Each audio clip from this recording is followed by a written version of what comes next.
We are on the very bottom of DAF Ayin Chesam at Beis. Thank you so much, Shmuel.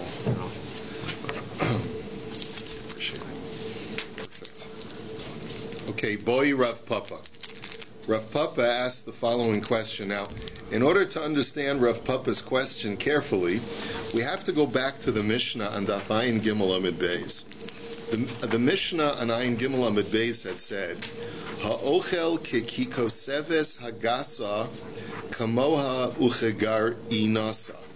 That if a person eats the size of a plump or robust date, it and its pit, that is the measurement of food that you have to eat on Yom Kippur in order to incur a violation. Now let's think about it for a second. Normally, how much do you have to eat of a forbidden food in order to incur a penalty? Kazayas. The kazayas is the normal shear. Why is it that Yom Kippur is different from all other shiurim, which is normally a kazayas? Why is it a kikoseves? As we're going to see in a few minutes, the reason has to do with the... Yes? Bigger. Which one is bigger? A kikoseves is bigger, as you'll see. How much bigger is the topic of our discussion today? The question is, why do you have to eat more on Yom Kippur in order to incur a violation than regular eating, let's say, of Bisa Chazer? The answer has to do with the verbiage, the language of the pasuk. The pasuk says not anyone who eats on Yom Kippur shall get kares, but rather ki chol hanefesh asher lo su'uneh.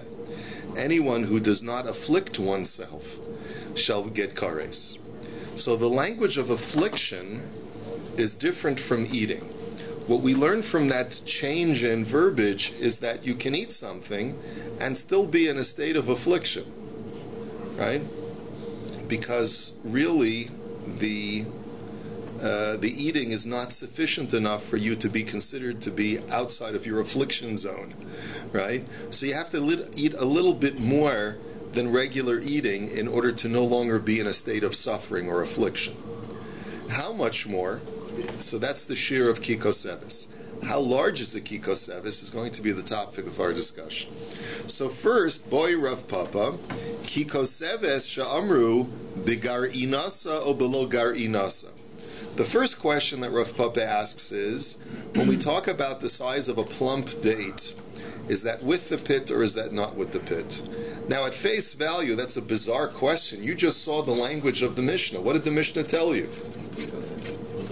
With the pit. So how does Rav Papa even get off asking this question in the first place? As Rashi points out, the suffix that Rav Papa has is, when the Mishnah says with the pit, is that together with the pit, or is the Mishnah stating that the size of the meat of the date and the size of the pit are equivalent? So it's either or. Either you eat the size of food that's equivalent to the meat that's around the pit, or the size of food that's equivalent to the pit, because they're pretty much the same. And that's one way that you could read the language of the Mishnah, is the word vav is not and its pit, but or its pit. Okay? And that's the suffix that Rav Papa has. So Boy Ravashi. Now Ravashi asks a different question. His question is, Etzem kisaora biklipasa o below klipasa, belacha o biyavesha. Has a totally different question, totally different maseches.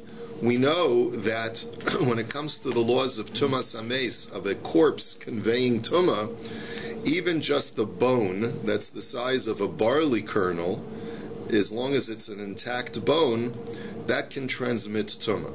So the question is, when we say that it's the minimal shear is the size of a barley kernel, what kind of barley kernel are you talking about? Are you talking about a moist kernel or a dry kernel? Because obviously a moist kernel is larger. And also, the other question is it with its husk or without its husk? What do we call a barley kernel without its husk? Pearled barley. You ever see the package says pearled barley?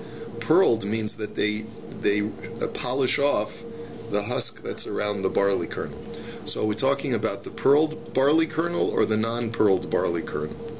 So Ravashi lo mibayile hoda Rav Papa gasa itmar kol kama de gasa. So the Gemara just points out, Rav Ashi was not bothered with Rav Papa's question about what is the shear of the kikosevis with the pit or without the pit, because the term gasa implies that it's the whole kit and caboodle, that it's the whole thing. Gasa means it's a robust date, which implies that you're dealing with the entire product, the entire date. So Rav Ashi says, I don't even see where your question starts, Rav Papa. Of course it's the date with the pit.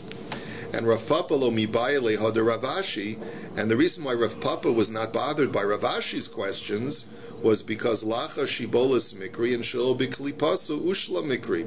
He says the word saora very clearly means a dry, unpearled barley kernel. Why? Because if we were dealing with a moist kernel, then it's not called saora, it's called shibolas. It has a different name. The word shibolas means a freshly harvested barley kernel. And also, shelo b'klipasa, if it's pearled already, it's called ushla, it's not called saora. So therefore, Rav Papa doesn't have the same suffix as far as tum as Rav Ashi does. Amar Rabba, Amar Rav Yehuda, koseves hagasa sha'amru yisera mikibetza. Now let's go and discuss how large this plump date is. Rabba is of the opinion that this plump date is even larger than a kibetza. Now a kibetza is defined as roughly twice the size of a kizayas. So it turns out that the kikoseves that we're dealing with is even larger than that. And v'kim lahula rabbanon debahacha miyas v'daite, batzim hachi lo miyas v'daite. And because the Torah's criterion is are you still considered to be in your afflicted state or not by eating, the Chachamim came to the conclusion that you have to eat this amount of food in order to no longer be afflicted, in order to have some kind of peace of mind. But if you eat less than that, you're still going to be in your afflicted state and you're not in violation of Yom Kippur. So now the Gemara is going to, by the way, we don't paskin this way. As you'll see, there's another opinion that says that the kikosevis is smaller than a kibetza. We'll talk about that shortly. But meisve, let's challenge this statement that a kikosevis is larger than a kibetza. Ma'isa vehiviu l'Rabbi Yochanan ben Zakkai litom es atavsho. This brisa is in the context of the holiday of Sukkot. And it says that they once brought Rabbi Yochanan ben Zakkai some food, a potted, cooked food, to taste. And they brought Rabbi Gamliel 2 dates and a bucket of water to drink. The Amru ha'alum l'sukkah, and in both cases the rabbi said, do us a favor, bring it into the sukkah, we want to eat it in the sukkah. V'tani Allah, and it was taught in a different brisa about that story, lo mipnei shahalacha kach ela sheratzu lahachmir al atzma. It's not because that the halacha required them to eat these things in the sukkah, but rather because they wanted to be machmir. So first of all, what you see is eating 2 dates outside the sukkah is perfectly fine. You don't have to worry about eating it in the sukkah. The next thing that we learn is, and this is a continuation of the brisa, ucheshenasnu lo l'Reb Tzadok ochel pachos mikibetza, not lo b'mapa, va'achlo chutz l'sukkah, v'lo birech acharav. There's another, Reb Tzadok is a third Tana, and he was makel in 3 ways on Sukkos. Number 1, when they gave him a little food to eat that was smaller than the size of a kibetza, and it required netilas yadayim, so presumably it was bread, or perhaps he held that you have to wash on other food items. But instead of washing, what he did was he wrapped his hand in fabric to avoid having to touch the food, and this way he didn't wash. The second leniency is that he ate it outside the sukkah, and the third leniency is that he didn't make a bracha achrona afterwards because it was smaller than the size of a kibetza. The point that we want to infer from this, however, is hakabetza boy sukkah. You see that from Reb Tzadok's case, that if the food had been larger than a kibetza, he would have been required to eat it in the sukkah. We see from that story that the only reason he was entitled to eat it outside the sukkah was because it was smaller than a kibetza. V'isal kadaitach koseves hagasa sha'amru yisera mikibetza. Now you, Rabba, are suggesting that the kikoseves of our Mishnah is larger. 1 kikoseves, you're saying, is larger than a kibetza. We've just learned that anytime you have food that's a kibetza or larger, you have to eat it inside the sukkah. And we also saw a story where Rabbi Gamliel was exempt from eating 2 kikosavos, 2 dates, because it was not necessary to eat it inside the sukkah. He was exempt from eating it inside the sukkah. Hashta shtei kosvos below garinan lo havi kibetza, koseves hagasa v'garinasa mihavi yisera mikibetza. So you put all of that together, it turns out that you have to conclude that 2 dates without the pit, which is what Rabbi Gamliel was eating, is smaller than a kibetza, because otherwise how could he be permitted to eat it outside the sukkah? And yet Rabbi Gamliel said, I want to eat it inside the sukkah. And the Brisa says he was exempt from doing that. He just wanted to be machmir. I'm just wondering, what does it say kosevagasa though? Oh, that's a good point. At this point, the Gemara is not making a distinction between a koseves agasa and a regular koseves. But that's a valid point. But at this point, the Gemara says, look, koseves agasa. But the point is, gasa means plump, right? So the point is that, okay, let's grant you that he's eating it without the pit, but fine. So you subtract the pit, but still, you're going to tell me 2 of those kosevos without the pit is smaller than a kibetza? And how then can it be that a kikoseves agasa is larger than a kibetza? A kikoseves with the pit is larger? That doesn't make sense. If 2 is smaller than a kibetza without the pits, how can 1 be larger than a kibetza with the pit? That doesn't seem to be reasonable, says the Gemara. So the Gemara says, Amar Rabbi Yirmiyah in shtei kosvos below garinasa lo havu kibetza, koseves hagasa v'garinasa havu yisera mikibetza. So Rabbi Yirmiyah says, you betcha. He says, yes, it's true. 2 dates without the pits are smaller than a kibetza, and 1 date with the pit is larger than a kibetza. And Amar Rav Papa, Hainu da'amri inshi treikabi de tmori chad kava de kashyasa v'sariach. He says that's why there's a famous saying that people have, that if you buy 2 kavs of dates, realize that over 1 kav of those 2 kavs is pit. Yeah? In other words, don't judge a book by its cover. You have to always be aware that, like they say, if you buy a pound of sunflower seeds that are already shelled, that's a lot more than 2 pounds of sunflower seeds that have the shell on it, right? It's the same idea. It's because basically there's a lot of wastage, a lot of spoilage, or a lot of discard material when you buy dates with the pits versus buying dates without the pits. And that's really the point that Rabbi wants to make. Rabbi wants to say, yes, it's possible for you to have the meat of 2 dates to be smaller than a kibetza, even though a kikoseves hagasa with the pit is larger than the size of a kibetza. Rava Amar Hasam Hainu Taima Mishum Dahavu Leiperi Uperu Lo Boisaka. So Rava says, I have a totally different explanation. In reality, the reason why Rabbi Gamliel was felt entitled to eat the 2 dates outside the sukkah is not because it was smaller than a kibetza. Really, 2 dates, even when they don't have the pit, is larger than a kibetza. Why was Rabbi Gamliel still allowed to eat it outside the sukkah? The answer is because it's fruit. Fruit is not considered to be enough of a meal in order to require eating inside the sukkah. Even if you eat 10 pounds of fruit, right, you don't have to eat it inside the sukkah. So that's the reason why Rabbi Gamliel said, I want to be machmir and eat it inside the sukkah, but really he didn't have to. In other words, you cannot infer from this story of sukkahs the actual size of a kikoseves, whether it's bigger or smaller than a kibetza, because the reason why he was patur from eating it outside had nothing to do with its size, but rather had to do with the fact that when you eat dates, you don't have to eat dates inside a sukkah, period, no matter how much you eat. So the Gemara now says Meisvei. Oh, really? We're going to challenge Rava. Amar Rabbi Kishahayinu lomdim Torah Eitzel Rabbi Elazar ben Shamua heviu lefanenu te'enim va'anovim va'achalnu machilas arai chutz l'sukkah.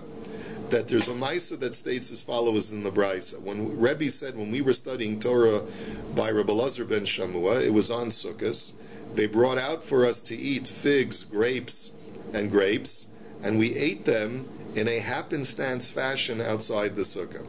Now the statement, Achilas Aryai, in a happenstance fashion, really should not be necessary. That's why the Gemara says, Achilas Aryai in Achilas Kevalo. You see that if they would have eaten it as a regular meal, if they would have sat down to a meal of figs or to a meal of grapes, then it would have been forbidden to eat it outside the sukkah. The only reason why they were allowed to eat it outside the sukkah was because it was Achilas Aryai. It was it was just like a snack which was not planned. It was an unplanned meal. It was a mid-meal or like in-between meal snack. So according to what you're saying Rava, that fruit never requires eating outside the sukkah, regardless of whether it's achilas kev or achilas arai. This brisa is a challenge to that. So the Gemara answers, Ema achalnum ke achilas arai chutz l'sukkah. No, what you have to, the way Rava says, you have to read the brisa as, we ate the figs and grapes outside the sukkah, even though we ate an abundant amount of them, because anytime you eat figs and grapes, it's like eating a happenstance eating. In other words, by definition, eating fruit is like eating a sandwich in a happenstance way. Alternatively, I could argue, achalnu machilas keva ve'achalnu pas achilas arai behadayu chutz l'sukkah. Or what the Brisa really meant to say is that we ate the figs and the grapes as a fixed meal, and that was perfectly legitimate to eat it outside the sukkah. And together with the figs and the grapes, they also brought us a little bit of bread to I could maybe take the edge off the sweetness a little bit, and that was bread as achilas arai, as a happenstance bread. In other words, the bread was not the mainstay; it was only just an accompaniment, and that therefore also justified eating the bread outside the sukkah. And that's what he meant when he said it was achilas arai. He was referring to the bread, not referring to the fruit. But the point is that Rava still maintains his position that any time you eat fruit, it doesn't have to be in the sukkah, even if it's achilas keva, even if you're eating an abundant amount as a meal. So now the Gemara says, Lema misayele. Let us now suggest that the following supports Rava. Who says that you can always eat fruit outside the sukkah. It says in the Brisa, Lefichach im hishlam b'minei targima yatsa. Now this Brisa is talking about a sheet of Rabbi Eliezer.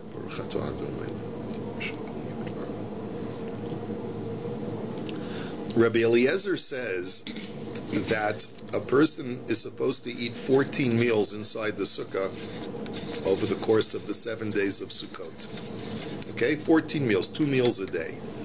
Rabbi Eliezer points out, however, that not all of the 14 meals require bread. If you eat a salad, lifton, things that you eat with bread, if you eat a salad instead, that would count as one of your 14 meals. Okay, so the Gemara now makes the following inference: V'isal kadaitach peri bo'u sukkah lisni peros. This proves Rava's point. Why didn't the Brisa say if you eat salad or fruit? And it just says if you eat salad, it counts as a meal. You see that fruit is not considered a meal vis-a-vis the sukkah. That proves Rava's point that you're allowed to eat fruit outside the sukkah. So the Gemara says, no, not necessarily so. My mine targima peros, because the word targima generically means all things that are not bread. And it doesn't just refer to things that are like relish that you eat with bread. It could be referring to fruit as well. So the iba. Alternatively, ba'asr de lo shchichi peri.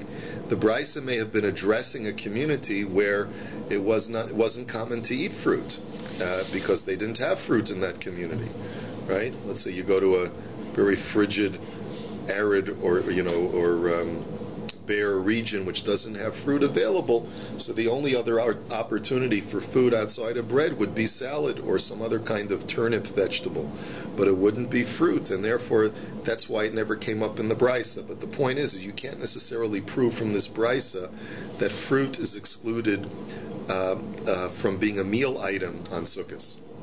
Rav Zvid Omar Koseves Hagasa Shamru Chaseira Mikabeitza. So now we go back. We had the opinion of Rabbi on the previous Amud, who says that the Kikosevis Hagasa, the plump date, is larger than a Kibetza. And then we went back and forth on that. Now we're going to a different opinion, which is how we paskin, that the Kikosevis Hagasa is actually smaller than a Kibetza. So therefore, in looking at the gradations of sizes, the standard size is a Kazayas, the olive. The size above that, according to Reb Zvid, is the Kikosevis Hagasa, and the size above that is the Kibetza. Okay? Now, Ditnan, and let me show you how I can prove this. We have a Mishnah in Brachos which says as follows, or in Psachim rather, Beishamai Omrim, actually it's, I should say it's an idios, I should say. Beishamai Omrim Su'or Bekazayas Chametz Bekikoseves. Beishamai are of the opinion that in order to be liable for kares, for eating on Pesach, you have to either eat a kazayas of Su'or, a kazayas of yeast, or a kikoseves of chametz, a slightly larger amount of chametz. Now let's be clear, the difference between a su'or and chametz, what's the difference between the two? Su'or is a leavening agent, usually translated as yeast. Anything that leavens other items. You put it into dough in order for it to rise. Chametz is the dough itself that rises as a result of a leavening agent being placed in it. Which is the more potent of the two? In other words, which is more leavened? Right? It's the so'or is the more leavened than the chametz. So, and this is important to realize what Beis Shammai's logic is. V'havinon b'may time of the Beis Shammai. Why does Beis Shammai say? Why do Beis Shammai say that there is a different shiur for eating so'or than the shiur of eating chametz? The reason is nichtov rachmana chametz v'lo boi so'or va'ana amina u'ma chametz shein chimutz okasha aser bekazayas or shechimutz okasha lo kol shekein. Now, Beis Shammai notes the fact that the Torah prohibits the eating of both so'or and chametz. V'lo yira'eh lecha so'or v'lo yira'eh lecha chametz b'chol gevulecha. And there's other psukim as well that divide between so'or and chametz, where it says chametz lo ye'achel, so'or lo ye'achel. Right? You can't have both. You can't eat so'or and you can't eat chametz. Why does the Torah have to write both? Just write it's prohibited to eat chametz, and once I know that it's prohibited to eat chametz, then surely it's prohibited to eat so'or. Right? Midipalginu rachmana limda lecha shiuro shel zeh lo kishiuro shel zeh so'or bekazayis v'chametz bekikoseves. The very fact that the Torah writes both, it must be that it's coming to tell you an additional halacha, that the shiurim are different between the two. That by a so'or, it's one shear, and chametz is the other shear. So'or must therefore be the standard shear of a kazayas, and chametz you're not chayiv until you eat the shear up from a kazayas, which is a kikoseves. So the Gemara is, that's the proof now. V'isal kadaitich koseves hagasa shamur yisera mikabetza, mechti beishamaya shiura denafish mikazayas kamahadri lisni kabetza. Right? So, if the whole issue that Beis Shammai is trying to prove is that the shear of chametz is one gradation larger than a kazayas, because that's why the Torah writes both so'or and kazayas. So, if a kikoseves is larger even than a kibetza, then you shouldn't jump from a kazayas to a kikoseves. You should jump from a kazayas to a kibetza. So the very fact that Beis Shammai say the next gradation up from a kazayas is a kikoseves, and that's the shear of chametz, proves to me that a kikoseves is smaller than a kibetza. Why would I jump all the way from a kazayas to a kikoseves if a kikoseves is larger than a kibetza? And furthermore, v'inami ki hadadinin hu nisni kibetza. And even if you're going to tell me that a kikoseves and a kibetza are the same shear, maybe that's the possibility. But still, why didn't they use the term kibetza? And like Rashi says, the word kibetza is much more prevalent in Talmudic literature than the word kikoseves. So it would have made much more sense to say that the shear of so'or is kizayis, and the shear of kikoseves is kibetza, even if it's the equivalent to a kikoseves. The fact that they wrote kikoseves, elalav shma mina, koseves bechusa mi kibetza. you see from here that a kikosevis is smaller than a kibetza. So the Gemara says, wait a minute, not so fast, mimai. Dilma la'olam ema l'cha koseves agasa sha'amru yisera mi kibetza. Hastama kibetza. Maybe, and this is where we get into who was it, Rabbi Berman raised the distinction. You said maybe there's a difference between a plump date and a regular date. And therefore, maybe I'll tell you like this. Kikoseves hagasa, the plump date that's mentioned and referenced in the context of our Mishnah, that's larger than a kibetza. But a regular kikoseves, maybe that's smaller than a kibetza. And that's what Beis Shammai are referring to when they talk about the kikoseves in the context of chametz. V'ina miki hadadininu, or maybe I'll tell you that a kikoseves and a kibetza are the same size, and v'chada minayu nokat, and it just listed one of the two, meaning that it's possible that maybe Beis Shammai were saying that the kibetza and the regular kikosevis are the same size, and they just chose one language, one terminology over the other. But the bottom line is that you have no proof from here that the kikosevis hagasa is smaller than a kibetza. Maybe it's larger than a kibetza. So the Gemara says ela mehacha, but rather let's derive it from the following. This is a Mishnah in Brachos, which states as follows: Ad kama mizamin. How much bread do you have to eat in order to be chayiv in birkas hamazon? Ad kazayas divrei Rabbi Meir. Rabbi Meir says you have to eat a kazayas. Once you ate a kazayas, you have to bench. Rabbi Yehuda omer ad kibetza. Rabbi Yehuda says you need to eat more. You have to have a kibetza. B'mai kamiflagi. What's the machlokas? Rabbi Meir savar v'yachalta zu achila v'savata zu shesiya v'achila b'kazayas. So the Gemara suggests that the machlokas is based on how they learn the pasuk. The Torah says ve'achalta, v'savata, uve'rachta. You shall eat, be sated, and then bench, right? And then say birkas hamazon. So achila is eating a kazayas. That's standard eating.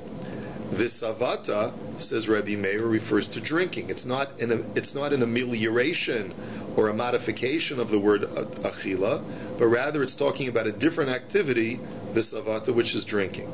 So once you eat the standard amount of a kazayas, and then you drink something, then immediately you have to bench. That's the way Reb Meir looks at the pasuk, and therefore he says, as long as you eat a kazayas of bread, you're chayiv in birkas hamazon. Reb Yehuda savar of the achalta v'savata achila sheyesh ba sevia. Reb Yehuda looks at the word v'savata not as a different action, but rather as a modification of the word achila, which means you have to eat to the point of satiation. That's the way he looks at the phrase v'achalta v'savata. It's one phrase, eat to the point of satiation. Ve'ezeh zeh kibetza. How much do you have to eat in order to be satisfied, in order to be sated? You have to eat a kibetza. And that's how he knows that you're only chayiv to bench if you eat the size of a kibetza. Now that's the end of the Bryce or the Mishnah. So let's think about that for a second. The Gemara now says, "V'isal kadaitich koseves agas she'amru yisera mikibetza." It can't possibly be that the kikosevis of our Mishnah is larger than a kibetza. Why? Because hashta kibetza savui masba adaita lo miyasva. He says, because how could it be? Think about it logically. You're telling me that by eating a kibetza, you now become chayiv in birkas hamazon because that's the point of satiation. Is it possible that when you're satiated, you're still in a state of suffering? Right? That's not possible. How can you be sated and still be in a state of suffering? Normally, the gradations would be as follows. Eating standardly, right, kazayas. Eating to the point where you're no longer suffering is the next level up.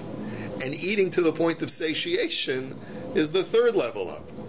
So you see very clearly that eating to the point where you're not suffering anymore has to be a smaller shear than eating to the point of satiation. If Rabbi Yehuda says that eating to the point of satiation is a kibetza, then clearly eating to the point where you're not suffering anymore has to be smaller than a kibetza. Therefore, that proves that a kikoseves agasa is therefore elalav shmamina koseves agasu shamru pachos mikibetza. You must conclude that the kikoseves agasa of our Mishnah is smaller than a kibetza, and a kibetza mispa'a kikoseves miyas v'daite.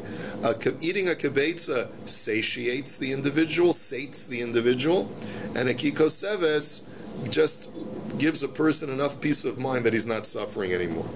We'll go a little bit further. Tanya, Rabbi Omer, Kol ha-shiurin kulin b'kazayis chutz mitumas ochlin shishina hakasov b'mishma'an v'shinu chachamim b'shiuran.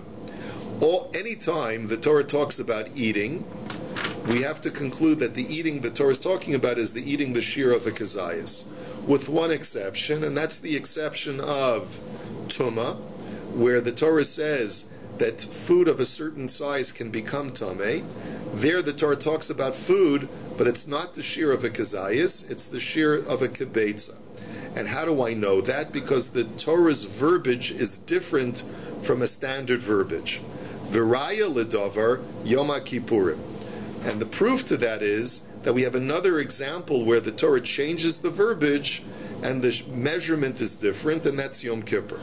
Now, my shina hakasuf b'mishma'o, where does the Torah change the verbiage in the language of Yom Kippur? Because it says milo su'una. Because the Torah, there, like I spoke out earlier, the Torah doesn't say don't eat on Yom Kippur. It just says make sure you afflict yourself on Yom Kippur. And anyone who doesn't afflict himself gets kares. And umay shinu chachamim b'shiureha kikoseves. And the chachamim saw from that their cue that the shear of eating is on Yom Kippur is different from the rest of the Torah, whereas by the rest of the Torah it's a kazayis, here it's a kikoseves. Umay raya ledavar Yom Kippurim. So umay raya ledavar Yom Kippurim. So the Gemara's question is, I don't understand. Why do you have to bring a citation from Yom Kippur? Mimonavshach. Like, look at it, no matter how you look at it, it's difficult.